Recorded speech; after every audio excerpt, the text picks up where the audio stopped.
Tell me why my father is smiling beside that man. Claire Whitmore's voice cut through the crowded glass gallery so cleanly that 40 guests turned at once. Daniel Mercer stood on a ladder beneath Henry Whitmore's portrait, one hand holding the loosened walnut frame. His brown work jacket carried sawdust, rain marks, and the careful repairs of a man whose clothes were judged before his work was examined. 7-year-old Sophie waited in the approved seating area beside the restoration desk, hugging her mother's old disposable camera. Her sitter had cancelled before sunrise, and the gallery manager had allowed her to remain where Daniel could see her. Claire noticed them 12 minutes before investors, reporters, and board members were due to enter the memorial exhibit. She saw Daniel's dusty boots first, then the child. Employees use the service corridor, she said without lowering her voice. Several directors looked over and then pretended to study their programs. Daniel climbed down and adjusted Sophie's coat beneath the cold air vent. We were finishing the warp support behind the portrait, he said. The gallery manager approved the extra hour. Claire's eyes moved to his canvas tool bag. This floor is reserved for people connected to my father. The sentence was quiet, which made it colder. Daniel did not mention his contract or ask her to check the authorization. He returned to the ladder because one corner of the frame still leaned away from the wall. Henry Whitmore stared outward beneath warm chandelier light, stern and controlled in the official portrait that had appeared in magazines, annual reports, and factory entrances for 30 years. Claire knew every public photograph her father had taken. In none of them had his guarded mouth formed anything close to happiness. Daniel lifted the frame. A brittle envelope slipped from the narrow gap behind it and struck the marble floor.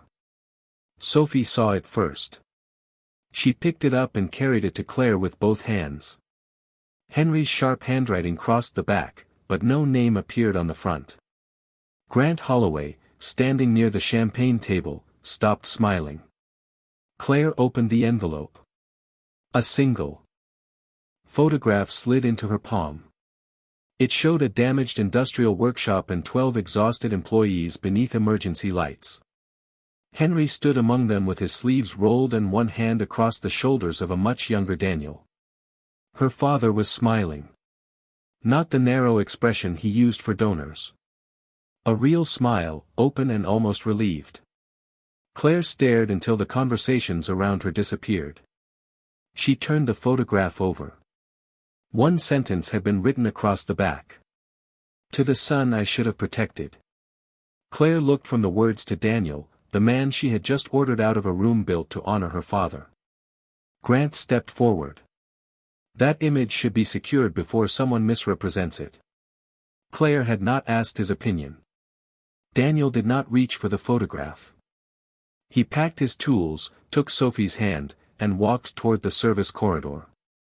Before the elevator closed, Sophie looked back at Henry's smile. Grant watched her instead of the photograph. Within 48 hours, the board would vote to remove Claire, the last original records would be scheduled for destruction, and Daniel Mercer would be accused of stealing the proof that could clear his name. Daniel spoke only after the elevator doors closed. Sophie held the disposable camera against her chest, her thumb resting over the wheel that showed one exposure remained. Did we do something wrong? She asked. No, then why did she talk like we did? Daniel considered the answer. Because sometimes people decide what a person is worth before they know what that person has done. Their rental house stood 20 miles outside Pittsburgh, narrow enough that the kitchen table nearly touched both walls. The heater clicked twice before warm air reached the floor. Daniel toasted bread, cut an apple into 4 equal pieces, and placed the larger half of his sandwich on Sophie's plate when she was not looking. An unpaid utility notice rested beneath her school envelope. 3 years earlier, Emily Mercer had died after a heart condition consumed their savings, the small workshop they owned, and the future they had planned. Daniel sold his professional equipment after the funeral and kept only the tools that fit inside one canvas bag. Since then, he had repaired cabinets, church doors, office partitions, and anything else that allowed him to take Sophie to school and return before she slept. His life did not photograph well. There were no polished floors or framed awards, only a table rebuilt with mismatched oak, children's sneakers drying beside the vent, and medicine bottles that Daniel had never been able to throw away. While Sophie completed her spelling homework, he lifted a loose floorboard beneath the hall closet and removed a dented metal box. Inside lay an old Whitmore Industries badge, a broken silver watch, several financial statements, and a sealed letter bearing Henry Whitmore's signature. The badge did not say maintenance. Beneath Daniel's faded photograph were the words Advanced Systems Division. Sophie appeared in the doorway. "Was Mr. Whitmore your friend?" Daniel looked at the letter. Henry had delivered it through Emily 6 months before his death with one instruction written across the seal: "Open only if Claire comes to you without lawyers." Daniel had kept it because Claire had never come, and because opening another promise from a Whitmore felt like volunteering to be disappointed. "Once," he said. Sophie asked why Henry had called him a son. Daniel replaced the box beneath the floor. Some questions take longer to answer than they should. Across the city, Claire sat alone in Henry's former office beneath a brass desk lamp. Grant had called the photograph a forgery before she asked whether it was real. That was the first thing that troubled her. The second was that he had called Daniel by his full name in the gallery even though no one had introduced them. The third was hidden in the photograph itself. Sophie had pointed toward the workshop window before leaving and said, "There are numbers behind them." Claire enlarged the image on her phone. Reflected backward in the glass were a control panel, a time, and the word lantern. At 8:46 that evening, Grant sent the board an emergency notice claiming confidential company property had been found in a contractor's possession. At 8:52, he scheduled a vote on Claire's leadership for 4:00 2 days later. At 9:03, the Records Department received an order to accelerate the destruction of 12-year-old paper archives before the company's proposed merger. Claire read all 3 notifications in silence. Then she called Melissa Crane. "Find everything connected to Advanced Systems Division," she said. "And do not use a search Grant can see." Claire remained in Henry's office after midnight. 3 objects still sat on his desk: a brass letter opener, a black fountain pen, and a photograph of Claire at 12 beside the piano she had practiced for 6 months. Henry was not in the picture. He had missed the recital because of a supplier meeting, or because he had chosen not to leave it. Claire no longer remembered which explanation had been offered. She remembered only the empty chair in the front row. Her father had appeared everywhere when she was young except where she expected him. He stood on factory walls, magazine covers, charity programs, and evening news broadcasts. Claire turned his absence into discipline. She arrived early, spoke precisely, and removed uncertainty before anyone could use it against her. After Henry died, the board expected grief to weaken her. Instead, she doubled revenue in 7 years and rewarded executives who made difficult problems disappear. Grant had been the best at it. She had mistaken efficiency for loyalty because both made a room quiet. At 6:40 the next morning, Melissa entered an accounting terminal belonging to a retired division that had never been connected to Grant's compliance software. The Advanced Systems records appeared complete until she examined the dates. 14 months of documents had been scanned on the same afternoon 6 years after the division closed. Signatures had been replaced by employee codes. Project authorship fields were empty. One blueprint survived because someone filed it under building utilities rather than engineering. Project Lantern had earned Whitmore Industries more than $2 billion in licensing and emergency infrastructure contracts. The official history credited Henry. The original drawing carried Daniel Mercer's full signature beneath a later approval stamp. Melissa photographed the screen with an offline camera. Security entered the archive 3 minutes later. Across town, Daniel was repairing a church basement cabinet while Sophie completed a math worksheet near the office administrator. The gallery manager called to terminate his contract, freeze his final payment, and request that he return for questioning about company property. Daniel arranged for Mrs. Alvarez, the downstairs neighbor, to collect Sophie from the church before he drove into the city alone. By 10, he stood beneath Whitmore's marble columns with his canvas bag at his feet. Grant waited beside two corporate attorneys and a security supervisor. A clear evidence sleeve on the counter held a copied photograph and a brass picture hook from the memorial wall. "You concealed company material during a contracted repair," Grant said for the camera's overhead. Afterward, someone accessed restricted records connected to the same subject. Daniel looked at the hook. "That came from the frame I replaced. Your gallery manager watched me leave the old hardware on his cart." Grant's expression did not change. One attorney used the word theft. Daniel's calm finally broke. "You used that word 12 years ago too." Claire had stepped from the private elevator in time to hear him. Grant instructed security to escort Daniel out and preserve his tool bag. Daniel pulled it away before the supervisor could touch it. "Those tools paid for my wife's medicine after this company took away everything else." The lobby became still. For 1 second, anger moved openly across his face. Then he released the bag and allowed security to inspect it. They found nothing belonging to Whitmore. Daniel left without looking at Claire. She approached the counter only after the revolving doors closed. Melissa's image of the blueprint waited on her private phone. Claire placed it beside the false evidence sleeve. Project Lantern appears in one erased division, one hidden photograph, and one design signed by the contractor you just called a thief. Grant answered, "Your father removed him for cause." Claire looked toward the doors. "Then you will have no objection when I examine the cause before 4 o'clock. Grant smiled carefully. "The paper archive will not exist by then.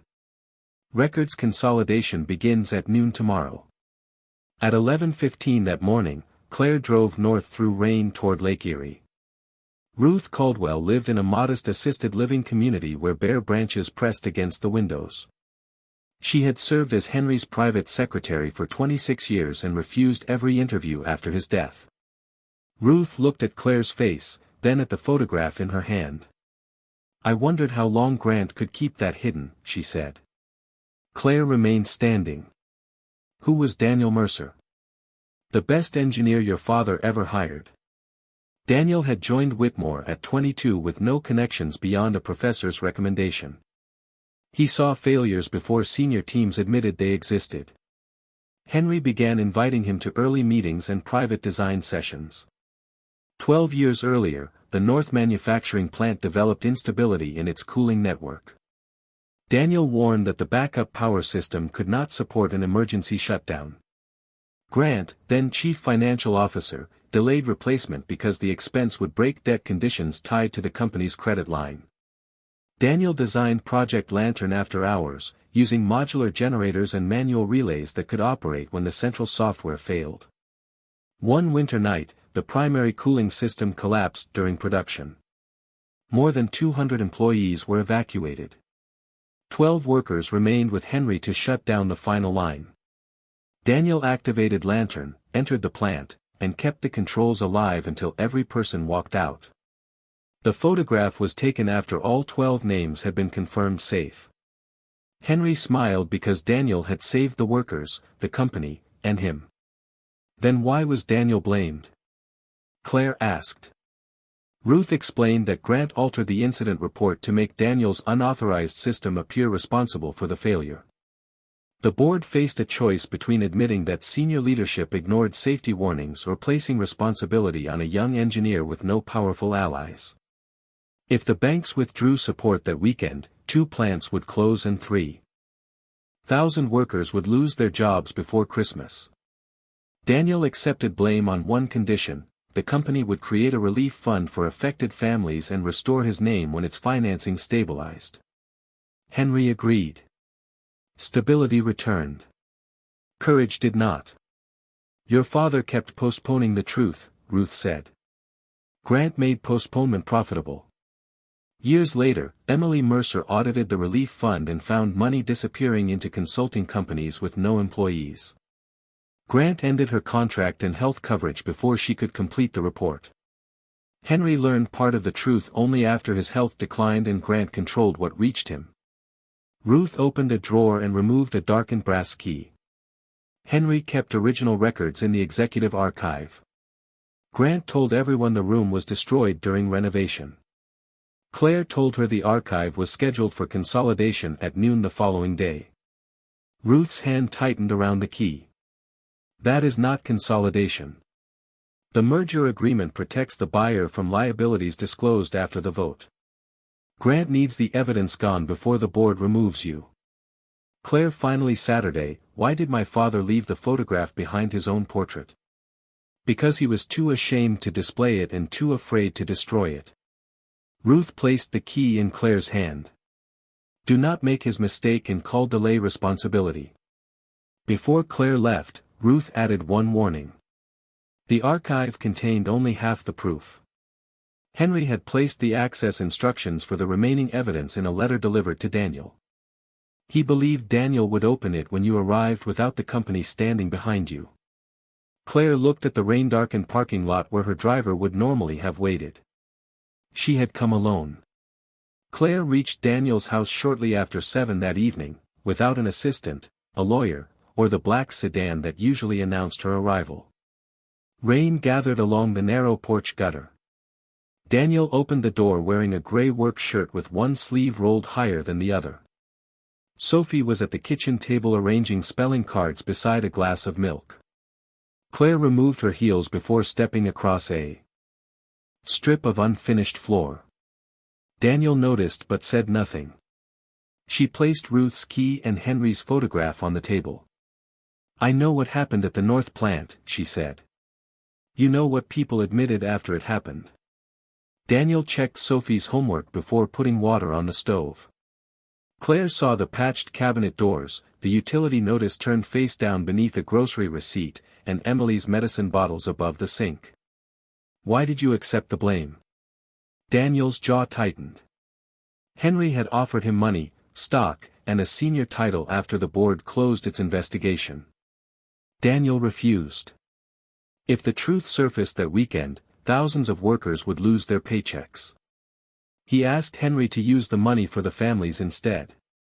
Henry created the relief fund and promised to restore Daniel's name later. Later became 12 years, Claire said. Daniel looked toward Sophie. Later usually belongs to people who can afford it. Claire lowered her eyes. You could have contacted me. Daniel crossed to the hall closet and removed the dented metal box. He placed Emily's audit statements on the table beside Henry's unopened letter. Emily contacted you twice. Both letters were returned by your executive office. Grant's attorneys contacted us the next day. Claire read the consulting company names. 6 firms had received relief money while listing no staff and no operating address. Part of me wanted you to come here, Daniel said, his voice no longer calm. I wanted you to see the notices and the floor I repaired with scraps. I wanted you to understand what your family bought with my silence. Sophie stopped moving her spelling cards. Daniel saw her watching and lowered his voice. Then I remembered you were not the person who made the promise. The anger did not disappear. He simply refused to hand it to his daughter. Claire did not defend herself. I became the person who protected the system that broke it. Daniel studied her, then turned the envelope over. The instruction on the seal was still clear, open only if Claire comes without lawyers. He broke it. Henry's letter did not ask forgiveness. It named an off-site records vault, box 412, and a verification phrase known only to Daniel and Ruth. Henry had placed original bank authorizations, voice recordings, and a copy of Emily's audit there after realizing Grant controlled the company archive. The letter also warned that the executive archive contained the physical Project Lantern reports needed to authenticate the vault material. Both sets were required. Claire checked the time. Records destruction began at noon the next day. Her removal vote began at 4. Grant's merger vote followed immediately after. Daniel folded the letter. I am not doing this to save your position. Neither am I. And if the evidence clears my name but exposes your father, you do not get to clean the story. Claire looked at Henry's smile. Then we tell the part that ruins the portrait. Sophie carried Claire a glass of water. Before returning to her chair, she pointed at the photograph. The numbers behind them say 412, she said.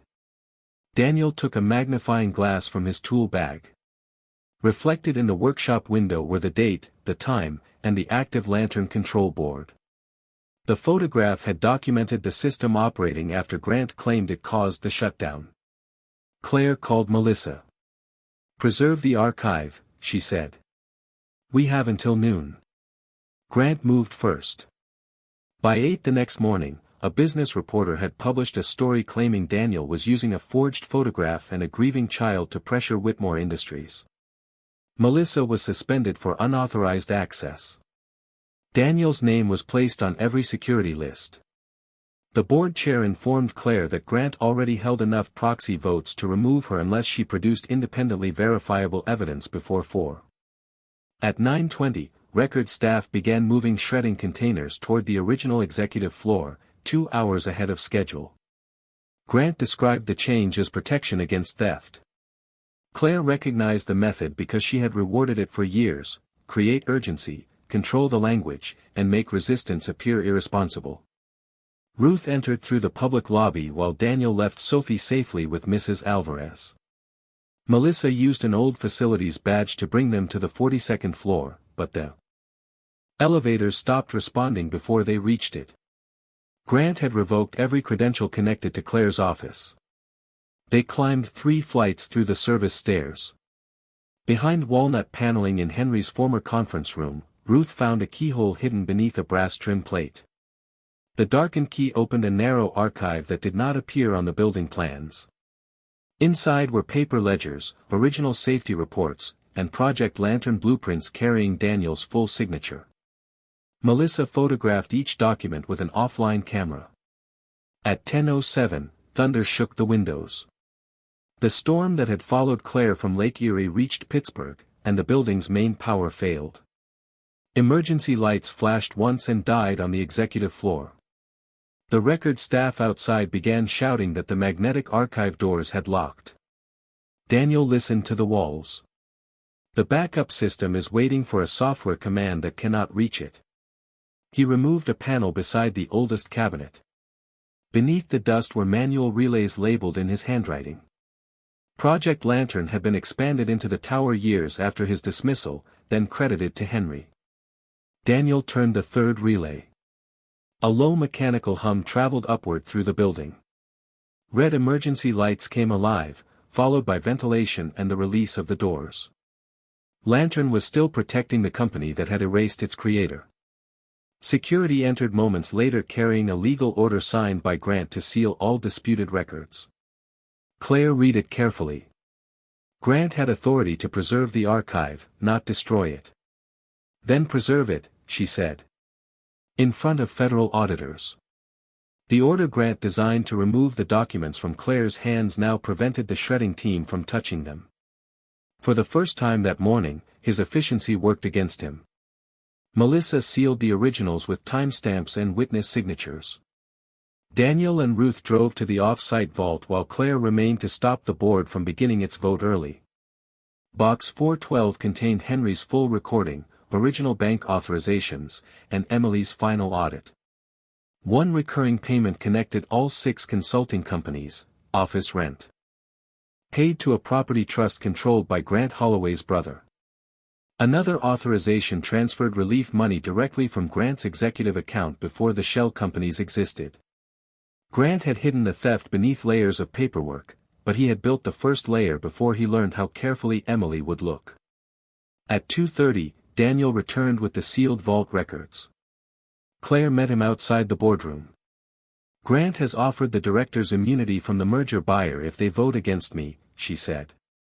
Daniel looked through the glass at the people preparing to decide what truth was worth. "Then stop trying to save your chair." Claire removed her identification card.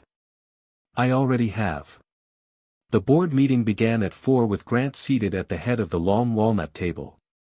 Claire's removal documents lay before him, followed by the merger agreement that would transfer Whitmore Industries to a private investment group before the markets opened Monday. Reporters waited downstairs for the announcement. Claire entered carrying Henry's photograph. Daniel followed with Ruth, Melissa, an outside forensic accountant, and 2 federal auditors invited under the archive preservation order. Sophie remained safely with Mrs. Alvarez. Claire did not sit in the chief executive officer's chair. She placed her identification card on the table and asked the board to hear the evidence before deciding whether she should ever wear it again. Grant leaned back. "This is not a courtroom." "No," Claire said. "It is the room that made a lie profitable." Melissa distributed copies of the original Project Lantern blueprint, the unedited plant report, and the digitization records showing that every later file had been altered under Grant's authorization. The forensic accountant traced relief payments through 6 consulting companies to the Holloway Family Property Trust. Grant called the records incomplete and accused Daniel of manufacturing a claim after seeing the photograph. Claire enlarged the workshop reflection on the main screen.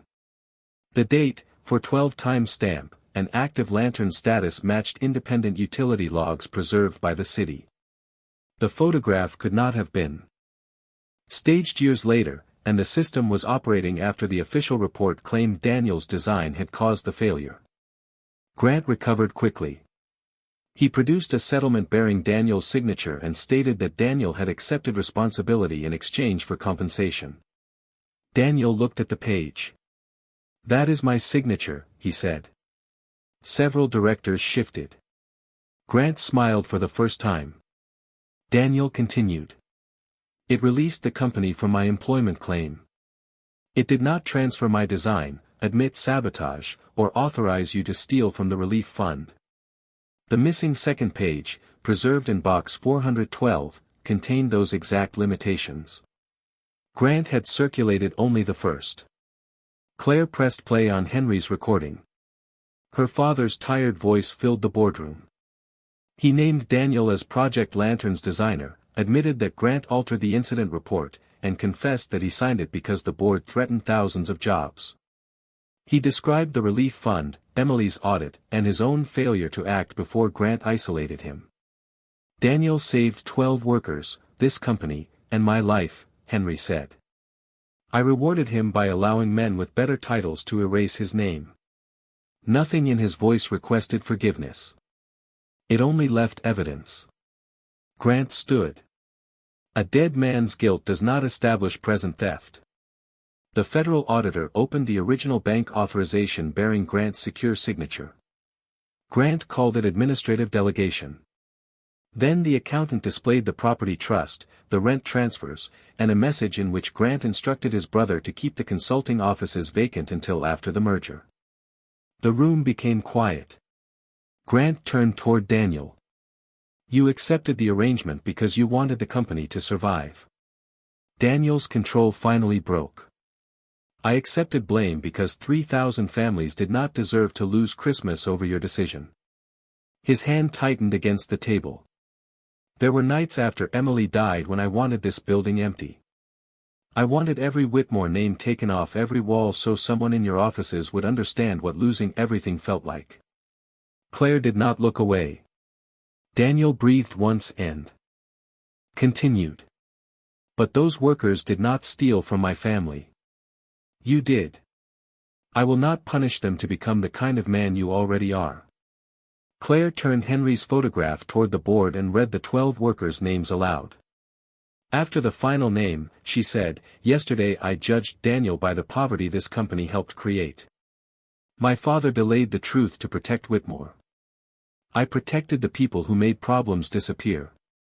If this board keeps me, it will not be because I preserved the company's image." She pushed her identification card toward the center. "Vote after the records go to investigators." The board did not vote on Claire first. The audit committee froze Grant's authority, rejected the merger, and ordered every device, account, and record connected to the relief fund preserved for federal investigators. Grant gathered nothing when security escorted him from the room. No one applauded. Daniel had finally been given the room, and he used it to speak for everyone except himself. Only after the auditors left did the directors decide Claire's position. She retained temporary authority by one vote, under independent oversight and with no power to interfere in the investigation. She accepted without relief. Keeping her title was not vindication. It was responsibility with witnesses. The investigation lasted 4 months.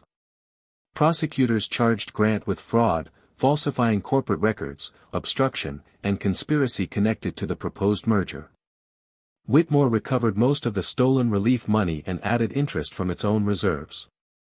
Claire required the company to locate every affected family, including workers who had moved away or stopped believing the promise would be honored. The official history was corrected. Project Lantern was credited to Daniel Mercer.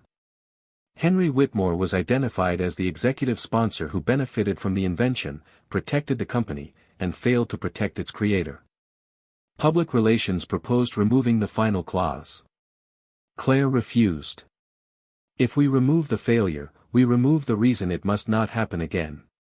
The board offered Daniel a senior vice presidency, stock, and an office overlooking Pittsburgh. He declined the title but accepted the money legally owed to him. "Refusing what belongs to me would not make the theft more honorable," he said. He used part of it to clear Emily's medical debt and secure Sophie's education. With the rest, he asked Whitmore to restore the abandoned training facility beside the North Plant. 6 months later, the Mercer Technical Workshop opened for parents returning to work, veterans rebuilding civilian careers, and students unable to afford engineering school. Claire did not ask Daniel to forgive her. Every Thursday, she reviewed workshop expenses at a folding table and listened before speaking. The memorial gallery reopened in early spring. Henry's formal portrait no longer occupied the center wall. In its place hung the workshop photograph, restored but not altered. Beneath it were the 12 workers' names, Daniel's original blueprint, and a copy of Henry's confession. On opening day, Sophie carried Emily's disposable camera with its final exposure still unused. Daniel stood in the new workshop with one hand on a young apprentice's shoulder while Claire helped another child adjust safety glasses several feet behind him. Sophie raised the camera. "Move closer," she told Claire. Claire stopped beside Daniel but left space between them. She understood that an apology did not restore Emily, return 12 years, or earn the right to be centered. Daniel looked at the recovered families, the apprentices, and his daughter waiting behind the camera. He closed half the distance himself. The shutter clicked. When the film was developed, the final photograph showed Daniel smiling. Not because a company had returned his title, but because the truth no longer required his family to pay for it. Claire stood beside him without taking the center. For 12 years, Whitmore Industries displayed the face of a founder who never appeared happy.